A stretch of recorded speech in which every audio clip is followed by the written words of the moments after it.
दोस्तों आज के इस वीडियो में मैं आप सभी के लिए BSc first year first semester botany से जुड़े हुए ऐसे शॉर्ट टाइप के क्वेश्चन लेकर आया हूं जो कि आपके आने वाले एग्जाम के लिए इम्पोर्टेंट है और साथ ही साथ ये ऐसे क्वेश्चन है जो कि आपके प्रैक्टिकल एग्जाम में एग्जामिनर के द्वारा पूछे जा सकते हैं। तो आने वाले दिनों में मैं आप सभी के लिए बॉटनी से जुड़े हुए जितने भी सिलेबस में आपके टॉपिक मेंशन है उन सभी टॉपिक से जुड़े हुए शॉर्ट टाइप के क्वेश्चन मैं सॉल्व कराऊंगा। तो आज के इस वीडियो में हम माइक्रोबायोलॉजी से जुड़े हुए जितने भी इंपॉर्टेंट क्वेश्चन हैं उन सभी क्वेश्चन को सॉल्व करेंगे। तो आइए आज के वीडियो की शुरुआत करते हैं।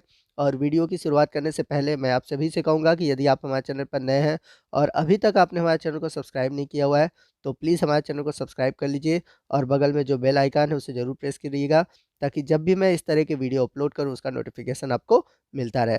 तो आइए वीडियो की शुरुआत करते हैं और माइक्रोबायोलॉजी से जुड़ा हुआ हमारा आज का पहला क्वेश्चन है, how much temperature and pressure are required for complete sterilisation by autoclave. यानी कि ऑटोक्लेव के द्वारा अगर हमें कंप्लीट स्टरलाइजेशन करना है तो हमें कितने टेम्परेचर और प्रेशर की आवश्यकता पड़ेगी। यानी कि कहने का मतलब ये है कि हमें कितना टेम्परेचर और प्रेशर चाहिए जिससे कि सभी माइक्रो ऑर्गेनिज्म खत्म हो जाए। तो इसका आंसर है the autoclave usually operate at 15 pound per square inch steam pressure which is equal to 121 degree centigrade temperature for 15 to 20 minute.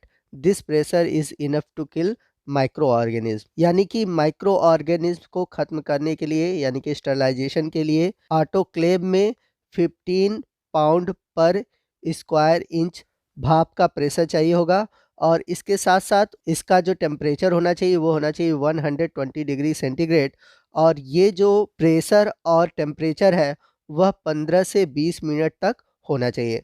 यानी कि अगर हम ऑटोक्लेव में किसी भी चीज़ को स्टरलाइज कर रहे हैं तो उसके लिए हमें 15 से 20 मिनट तक जो प्रेशर रखना होगा वो रखना होगा 15 पाउंड पर इंच स्क्वायर और जो टेम्परेचर रखना होगा वो होगा 120 डिग्री सेंटीग्रेड। और इस टेम्परेचर और प्रेशर पर जितने भी माइक्रो ऑर्गेनिज्म होंगे वे सभी खत्म हो जाएंगे। चलते हैं सेकंड क्वेश्चन की ओर। सेकंड क्वेश्चन है, name the important parts of a microscope. यानी कि सूक्ष्मदर्शी का जो इम्पॉर्टेंट भाग है उसका नाम बताइए। तो माइक्रोस्कोप के जो इम्पॉर्टेंट पार्ट है वो होते हैं objective lens, eyepiece, iris, diaphragm, condenser. तो ये सभी माइक्रोस्कोप के इम्पॉर्टेंट पार्ट हैं। चलते हैं अगले क्वेश्चन की ओर। क्वेश्चन नंबर थर्ड है, what do you means by a culture. यानी कि आप कल्चर मीडिया से क्या समझते हैं। तो मैंने आप सभी को बताया हुआ है कि जब लैब में हम किसी भी माइक्रो ऑर्गेनिज्म को ग्रो कराते हैं तो उसके लिए न्यूट्रिशन की आवश्यकता होती है और उसी न्यूट्रिशन को हम बोलते हैं कल्चर मीडिया। तो हम इसे इस तरह से डिफाइन कर सकते हैं, the growth of micro organism on a medium is called culture. Question number 4 है, name the few fungal media. यानी कि आपको बताना है कुछ ऐसे मीडिया का नाम यानी कि कल्चर मीडिया का नाम जिसपे कि हम कवक यानी कि फंगल को ग्रो करा सकें। तो इसके लिए आप लिख सकते हैं, there are several media such as potato dextrose agar जिसे हम शॉर्ट में बोलते हैं पीडीए, मार्टिन मीडियम ओआर और Czapek dox agar used for the fungal growth. तो फंगल ग्रोथ के लिए हम PDA, potato dextrose agar medium, Martin medium और सेपेक्स डॉग अगार मीडियम का यूज़ कर सकते हैं। क्वेश्चन नंबर 5 है, व्हाट इज स्लैंट। यानी कि स्लैंट क्या है।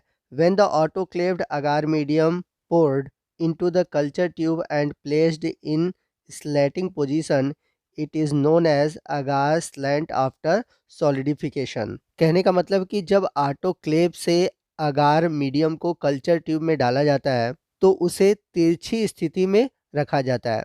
तो इस तिरछी स्थिति में रखना ही कहलाता है स्लैंट, जैसा कि आप इमेज में देख सकते हैं। क्वेश्चन नंबर 6 है, व्हाट इज स्टरलाइजेशन। यानी कि स्टरलाइजेशन क्या है। This is a process of making any material such as culture medium free from any type of microorganism is called sterilisation. यानी कि ऐसी प्रक्रिया जिसमें कि किसी भी पदार्थ खासकर जो कल्चर मीडियम है उसे सूक्ष्म जीव रहित बनाने की प्रक्रिया कहलाती है स्टरलाइजेशन। यानी कि किसी भी पदार्थ से उसमें उपस्थित जितने भी छोटे जीव हैं जो कि हानिकारक है, जिससे रोग फैल सकते हैं या फिर वो किसी प्रकार की हानि पहुंचा सकते हैं, उन्हें खत्म करने की प्रक्रिया ही कहलाती है स्टरलाइजेशन। क्वेश्चन नंबर 7 है what is major differences between gram negative and gram positive bacteria, यानी कि ग्राम पॉजिटिव और ग्राम नेगेटिव बैक्टीरिया के बीच सबसे बड़ा अंतर क्या है। तो आपको बता दें the gram negative bacteria cell wall contain high lipid and low peptidoglycan while gram positive bacteria cell wall is composed of low lipid and high amount of peptidoglycan। तो जो ग्राम निगेटिव बैक्टीरिया होते हैं उनके सेल वॉल में high amount में lipid और लो amount में peptidoglycan पाए जाते हैं, जबकि जो ग्राम पॉजिटिव बैक्टीरिया होते हैं उनके सेल वॉल में लो अमाउंट में लिपिड और हाई अमाउंट में पेप्टाइडोग्लाइकेन पाए जाते हैं।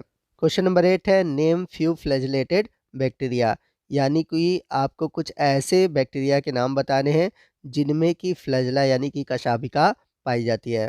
तो इसके कुछ एग्जाम्पल है जैसे कि Pseudomonas, rhizobium, E coli, vibrio, salmonella, ये ऐसे बैक्टीरिया हैं जिनमें कि फ्लैजेला पाई जाती है। क्वेश्चन नंबर 9 है name the obligate anaerobic bacteria. तो आपको ऑब्लिगेट एनएरोबिक बैक्टीरिया के नाम बताने हैं। तो ऑब्लिगेट एनएरोबिक बैक्टीरिया होते क्या है, पहले आपको मैं ये बता दूं। तो ऑब्लिगेट एनएरोबिक कहने का मतलब है कि ऐसे बैक्टीरिया जो कि केवल एनएरोबिक कंडीशन में ही ग्रो कर सकते हैं, वो एरोबिक कंडीशन में सरवाइव नहीं कर सकते। यानी कि जो ऑब्लिगेट एनएरोबिक बैक्टीरिया होते हैं इन्हें रिस्पायरेशन के लिए ऑक्सीजन की आवश्यकता नहीं पड़ती। तो इसके कुछ एग्जाम्पल हैं जैसे कि क्लोस्ट्रीडियम है, नाइसीरिया है, इसके अलावा कुछ मिथेनोजिनस बैक्टीरिया है, ये सभी ऑब्लिगेट एनएरोबिक बैक्टीरिया हैं। क्वेश्चन नंबर 10 है डिफाइन फोटोसिंथेटिक बैक्टीरिया, यानी कि प्रकाश संश्लेषी बैक्टीरिया क्या होते हैं आपको बताना है।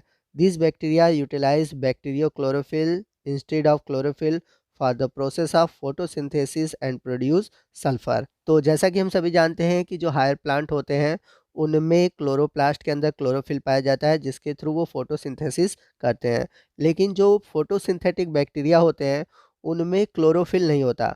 क्लोरोफिल की जगह उनमें एक विशेष प्रकार का क्लोरोफिल होता है जिसे बोलते हैं बैक्टीरियो क्लोरोफिल, और इन्हीं बैक्टीरियो क्लोरोफिल के थ्रू ये जो बैक्टीरिया होते हैं वो फोटोसिंथेसिस करते हैं, और फोटोसिंथेसिस के थ्रू ये प्रोड्यूस करते हैं सल्फर कंपाउंड। क्वेश्चन नंबर 11 है name some of the photosynthetic bacteria, आपको कुछ प्रकाश संश्लेषी बैक्टीरिया के नाम बताने हैं। तो क्रोमेटियम और क्लोरोबियम ये दोनों फोटोसिंथेटिक बैक्टीरिया हैं। क्वेश्चन नंबर 12 है name some internally seed borne bacteria, यानी कि आपको ऐसे बैक्टीरिया का नाम बताना है जो कि बीजों के द्वारा फैलते हैं और रोग उत्पन्न करते हैं। तो कुछ इंटरनल सीड बोर्न बैक्टीरिया हैं Bacillus subtilis, Corynebacterium, Pseudomonas syringae, Xanthomonas campestris. तो ये सभी जीवाणु ऐसे जीवाणु हैं जो कि बीजों में पाए जाते हैं और एक स्थान से दूसरे स्थान तक पहुंचते हैं और पौधों में रोग उत्पन्न करते हैं। क्वेश्चन नंबर 13 है which method is suitable for isolation of the soil bacteria, यानी कि अगर हमें मिट्टी से बैक्टीरिया को अलग करना है यानी कि आइसोलेट करना है तो कौन सा मेथड सबसे सुटेबल होगा। तो इसका आंसर है डाइल्यूशन प्लेट मेथड। तो सॉइल से बैक्टीरिया को अलग करने की जो सबसे सुटेबल मेथड है वो है dilution plate method. Question number 14 है defined rhizosphere. Rhizosphere is a zone of increased microbial activity in the immediate vicinity of plant root as a compared to distance part of the soil। तो rhizosphere का मतलब है कि मिट्टी से दूर हिस्से की तुलना में पौधों की जड़ के आसपास के क्षेत्र में जो माइक्रो ऑर्गेनिज्म की गतिविधि होती है वो बहुत अधिक होती है और उसी क्षेत्र को हम बोलते हैं राइजोस्फीयर। तो जो पौधे होते हैं पौधों के जड़ों के आसपास आप देखेंगे बहुत सारे माइक्रो ऑर्गेनिज्म दिखाई देंगे और उसके चारों तरफ जो माइक्रोबियल एक्टिविटी होती है वो सॉइल के किसी और क्षेत्र के कंपैरिजन में देखें तो वहाँ पर बहुत अधिक होती है और यही क्षेत्र कहलाता है राइजोस्फीयर, जैसा कि आप इमेज में देख सकते हैं। क्वेश्चन नंबर 15 है name the bacteria which form root nodules in legumes. तो बहुत इंपॉर्टेंट क्वेश्चन है। तो क्वेश्चन में कह रहा है कि जो लेग्यूमिनस प्लांट है यानी कि जो फली वाले पौधे हैं जिन्हें हम दलहनी फसलें भी कहते हैं, तो इनकी जड़ों में गांठ पाई जाती है जिसे हम बोलते हैं रूट नोड्यूल्स, और इन गांठों में पाए जाते हैं बैक्टीरिया। तो आपको लेग्यूमिनस प्लांट के रूट नोड्यूल में पाए जाने वाले कुछ बैक्टीरिया के नाम बताने हैं। तो इसके कुछ एग्जाम्पल है राइजोबियम, ब्रैडीरिजोबियम, मेसोरिजोबियम, सीनोरिजोबियम, एजोरिजोबियम। ये ऐसे कुछ बैक्टीरिया हैं जो कि लेग्यूमिनस प्लांट के रूट नोड्यूल में पाए जाते हैं और ये सिम्बियोटिक का एक बेस्ट एग्जाम्पल है। तो अगर आपसे कुछ सिम्बियोटिक बैक्टीरिया का एग्जाम्पल पूछे तो आप इन बैक्टीरिया का नाम बता सकते हैं। क्वेश्चन नंबर 16 है, what is the importance of root nodulating bacteria. तो दलहनी फसलों के रूट नोड्यूल में पाए जाने वाले बैक्टीरिया का क्या इंपॉर्टेंस है, आपको बताना है। They fix atmospheric nitrogen and provide it to the plant into combined form, resulting in high amount of protein in the root। तो जो सिम्बियोटिक रूप में रूट नोड्यूल में पाए जाने वाले बैक्टीरिया हैं, ये क्या कहते हैं, एटमॉस्फेरिक नाइट्रोजन को फिक्स करते हैं और पौधों को हायर अमाउंट में प्रोटीन प्रोवाइड कराते हैं। तो इनका जो मेन फंक्शन होता है नाइट्रोजन का फिक्सेशन करना होता है, जिसके थ्रू हायर अमाउंट में प्रोटीन का फॉर्मेशन हो सके। क्वेश्चन नंबर 17 है, डिफाइंड बायो फर्टिलाइजर, यानी कि आपको जैव उर्वरक को परिभाषित करना है। Bio fertiliser are the formulation of living microorganisms used to increase soil fertility by providing essential elements like nitrogen, phosphorus, potassium in soluble form। तो जैव उर्वरक सूक्ष्म जीवों का वह समूह है जो कि मृदा की फर्टिलिटी यानी कि उर्वरक क्षमता को बढ़ाता है और मृदा में जो आवश्यक तत्व हैं जैसे कि नाइट्रोजन, फास्फोरस, इन सभी की मात्रा को बढ़ाता है। क्वेश्चन नंबर 18 है, name some free living micro organism beneficial to plant. तो आपको कुछ ऐसे सूक्ष्म जीवों के नाम बताने हैं जो कि सहजीवी रूप में नहीं होते यानी कि फ्री लिविंग होते हैं और पौधों के लिए लाभदायक है। तो आपका आंसर है Azotobacter species. Azospirillum are the free living bacteria that are beneficial to plant. Question number 19 है, name some plant growth promoting rhizobacteria, यानी कि आपको कुछ PGPR plant growth promoting rhizobacteria के नाम बताने हैं। तो आप बता सकते हैं Pseudomonas fluorescens, Pseudomonas aeruginosa, Serratia species, Rhizobium species, ये सभी पीजीपीआर बैक्टीरिया हैं। क्वेश्चन नंबर 20 है, what is full name of E coli. आपको ई कोलाई का पूरा नाम बताना है। तो हम सभी जानते हैं कि ई कोलाई का पूरा नाम है एस्चेरिचिया कोलाई, जो कि एक सिम्बियोटिक बैक्टीरिया है और ह्यूमन के इंटेस्टाइन में पाया जाता है। तो दोस्तों ये था माइक्रोबायोलॉजी से जुड़ा हुआ 20 वेरी शॉर्ट टाइप क्वेश्चन। और भी ऐसे ही इंपॉर्टेंट क्वेश्चन है जिन्हें हम अगले पार्ट में यानी कि पार्ट 2 में डिस्कस करेंगे। तो आपको आज का ये पार्ट कैसा लगा कमेंट करके ज़रूर बताइएगा। वीडियो अच्छा लगा हो तो वीडियो को लाइक और शेयर करना मत भूलिएगा। तो मिलते हैं माइक्रोबायोलॉजी के सेकंड पार्ट में, तब तक के लिए जय हिंद, जय भारत।